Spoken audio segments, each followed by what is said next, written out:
Arsy miliki cita-cita jadi ustazah, Putri Anang Hermansyah langsung sindir Ashanty jika tampil seksi.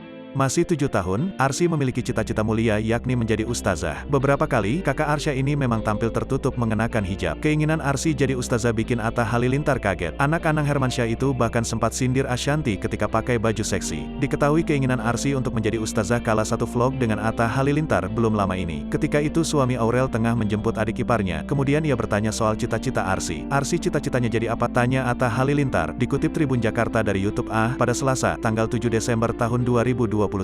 Dengan tegas, Arsy lalu bercerita ingin menjadi ustazah. Arsy pengen jadi penyanyi sama ustazah, ucap Arsy. Mendengar cita-cita mulia Arsy, Atta Halilintar sontak keheranan. Jadi ustazah? Kenapa harus jadi ustazah? Tanya Atta Halilintar. Ya kan Arsy pengen doang, jawab Arsy. Emang Arsy tahu ustazah itu kerjaannya ngapain? Ucap Atta Halilintar. Arsy bisa ngajarin anak-anak kecil, kata Arsy. Ia belajar tentang agama, tentang Al-Quran, imbu Atta Halilintar.